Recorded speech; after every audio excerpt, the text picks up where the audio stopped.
everybody, thanks for stopping by my channel. My name's Shoshi and welcome to my crazy little ShoshieLand. If you follow me on Twitter and Instagram, you know that it's been a bit of a difficult year for me. I've been hospitalized 9 times since last August, and a majority of those hospitalizations, they just had no idea what the hell was going on. I was told that I was having pain issues. I was told that I was having gastro problems, digestion problems. Then I was told that I was suffering from an extreme panic and anxiety disorder, to then being accused that I abused my medicine. And finally, last week, after the 9th hospitalization and seeing a second cardiologist in the hospital because the first one was completely useless, I have been diagnosed with a really pretty rare condition called Postural Orthostatic Tachycardia syndrome, otherwise known as POTS. It's not POTS disease, but POTS. So what the hell is POTS and what does that mean? So I had been experiencing over this last year everything from extreme anemia, both iron anemia, B12 anemia that left me in a wheelchair for 2 months last summer, and then again the gastro problems, and then I started having just this really severe psoriasis flare. If you followed me on Instagram, you've seen some of the pictures that I've posted, and that's just a portion of it. It was about 65% of my body that was affected. There really wasn't a single place in my body that didn't have some sort of psoriasis. It looked like I had 3rd-degree burns, and it felt like someone was blowtorching me. And along with that, I started experiencing some tachycardia. Tachycardia means when your heart rate basically goes above 100 beats per minute, and I was having it when related posturally. So when I was lying down, my heart rate would be pretty much normal in the 80s for the most part, but when I would sit up, it would go up, and when I would stand up, literally within like 2 to 4 minutes, my heart rate would go from like 80 beats per minute, maybe 85 beats per minute, to anywhere from 155 beats per minute to 170 beats per minute, and usually it would top out in the 160s, and it was so debilitating for me that I would get up to use the restroom, and just walking to the restroom, I had passed out. My heart rate would be just ridiculously high, that I would be sweating profusely because my body was working just so hard to pump my blood, because my body wasn't working the way, my cardiovascular system wasn't working the way that it was supposed to. So it left me incapacitated. It's been so difficult.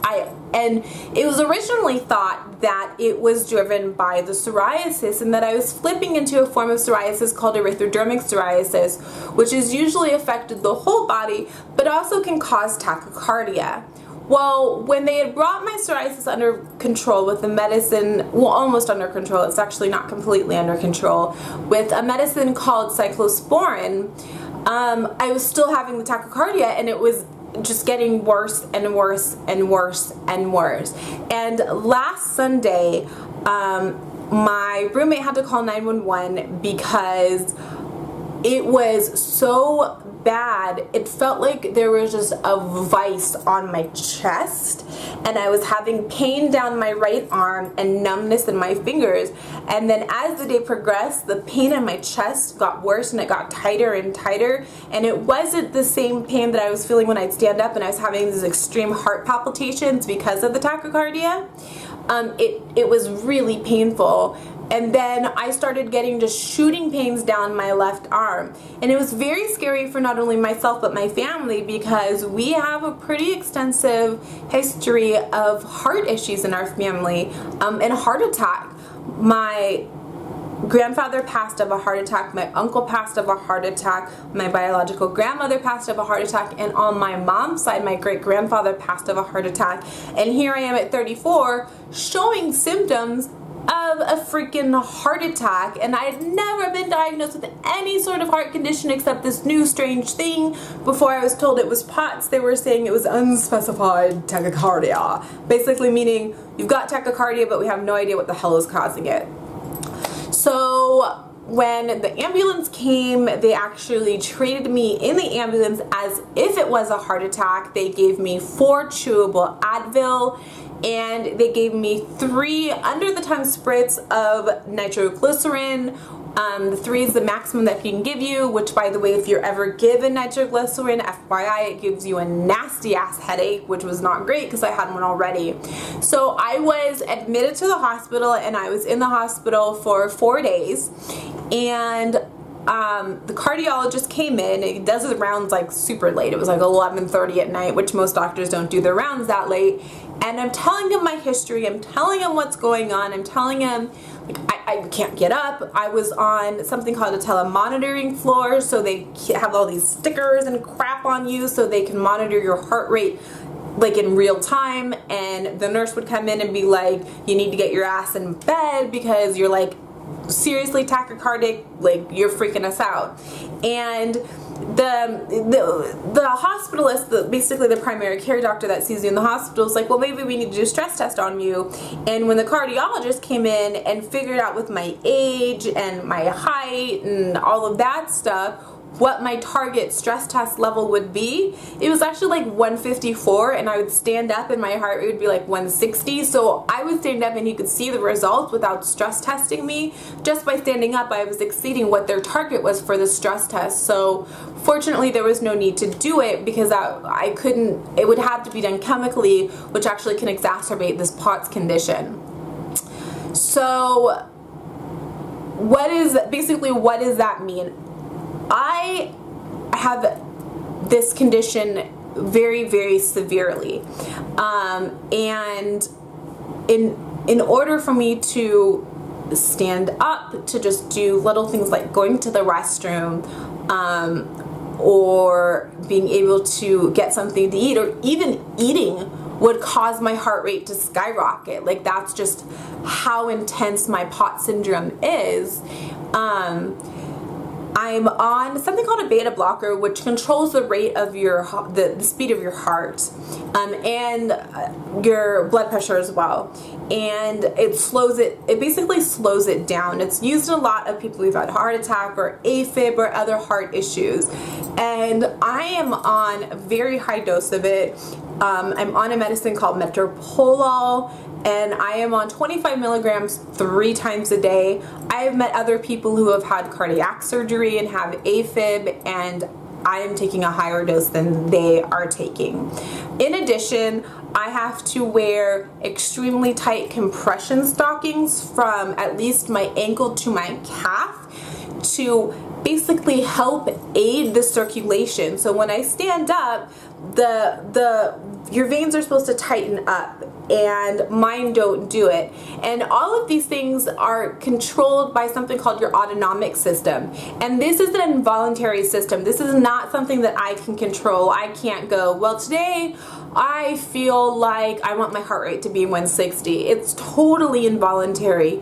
And mine is brought on by, it's called secondary POTS, and mine is brought on by the autoimmune disorders that I have, which are fibromyalgia, psoriatic arthritis, and psoriasis.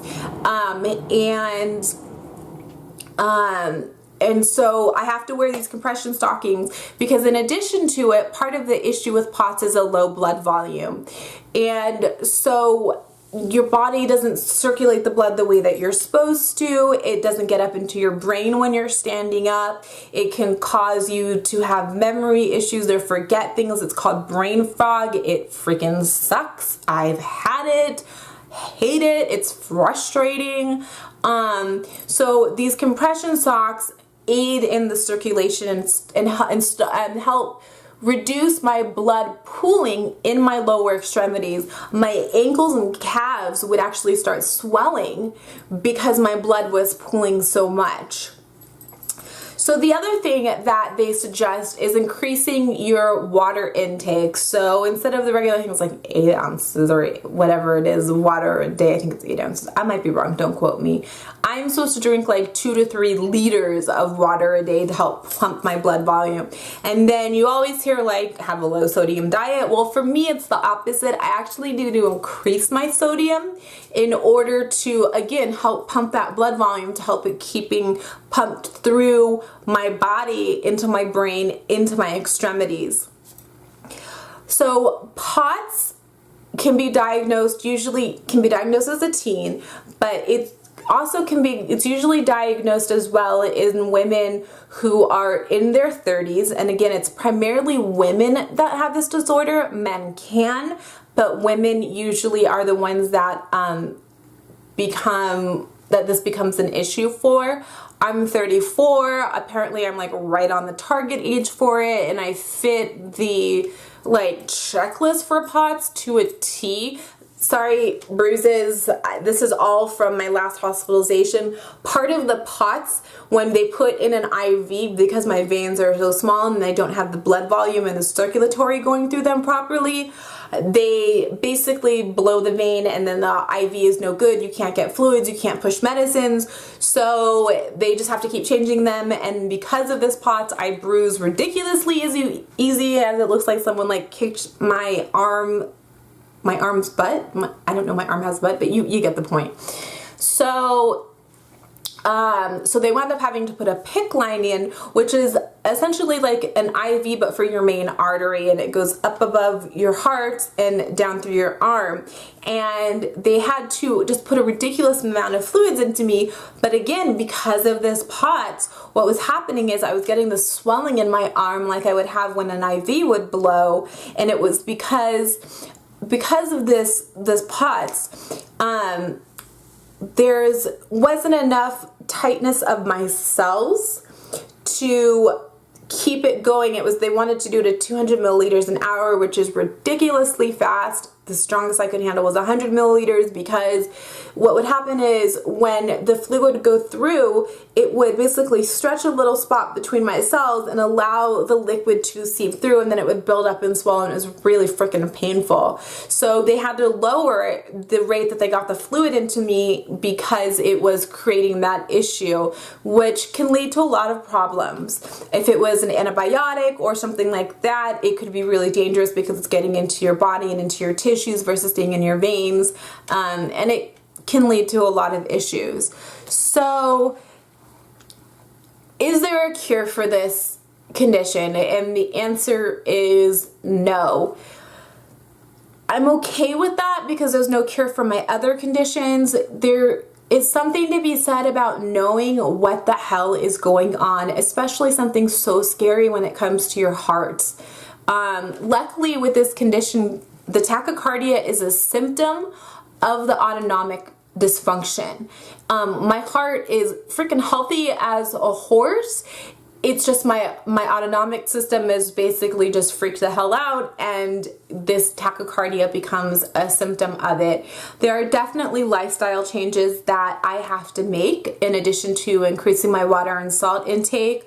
I have to put the head of my bed up on bricks so that I almost sleep on an angle in order to aid the circulation at night, especially since I have to sleep with my legs up under pillows because of the arthritis in my hips and my spine. I have to really budget my time really well because this condition and my fibromyalgia leave me really fatigued. So if I'm gonna go do something, I need to make sure that I don't build stuff up back to back and give myself time to rest afterwards, get into a laying position so my body has time to be in a more normal situation without the tachycardia. I'm gonna be on these beta blockers more than likely for the rest of my life. My doctor does not believe that this will resolve itself, as it sometimes can over time, because of the severity of the condition and the other autoimmune issues that I have. I also may sometimes, when it's I may sometimes, if there's a lot of walking or something like that, like Disneyland, will have to use the wheelchair because I just won't have the energy, or even my body won't have the ability to circulate my blood properly to walk a distance like that. So that is definitely something that I have to do. I have been given a temporary disabled plaque card, which will probably become a permanent one, because again, walking long distances can create not only the blood pooling in the extremities, but the tachycardia as well. So I still feel my heart jump, even though it's in it's in a bit of a more normal range now. It might go from 60 beats, you know, something 60, say 65 beats a minute to 85 or 90 beats a minute within just 2 to 4 minutes. So I still feel those heart palpitations when I stand up. When I'm eating, I actually feel them right now just even talking and doing this video. I've done 2 other videos today and I'm getting tired just from doing that. The only other thing I did today was a doctor's appointment and I'm done. That's all I can do for the day. So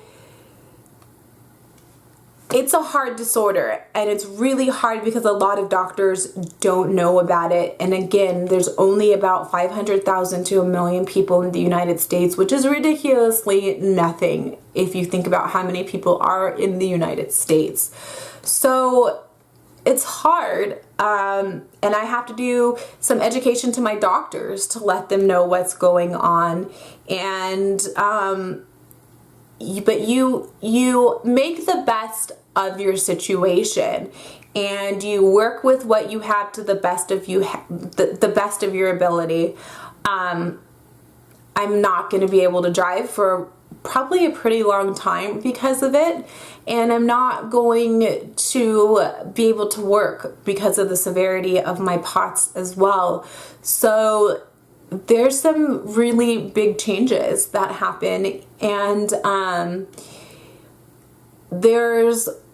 because of my other conditions that I had, there was a good chance I wasn't going to be able to have children anyway, and this diagnosis has pretty much put the kibosh on the fact that I'll be able to carry a child. I might do really well during pregnancy, but because your blood volume increases, which can help aid in making the POTS better. But when you give birth, you lose all that extra blood volume, and so it can make you crash and make your POTS even more severe. Actually, pregnancy can make POTS come to fruition. So it's something I have to deal with. It's definitely hard. I always wanted to have a family. I always wanted to have kids, but that's not to say that I can't adopt children, and it's not to say that I can't do a surrogacy or something like that. I just take it that maybe I wasn't meant to carry my own child. Maybe I was meant to give another child a home that wasn't going to have a home. So definitely try to make the best of my situation, and please always remember that there is life beyond diagnosis. It's not always easy, but there is life beyond diagnosis. So I apologize for the length of this video. I know it's long. I'm going to do some other videos about this as well, but if you have POTS, let me know. I'm all about getting information. I'm just, like I said, newly diagnosed freaking last week with it, so I've devoured everything that I can find on the internet.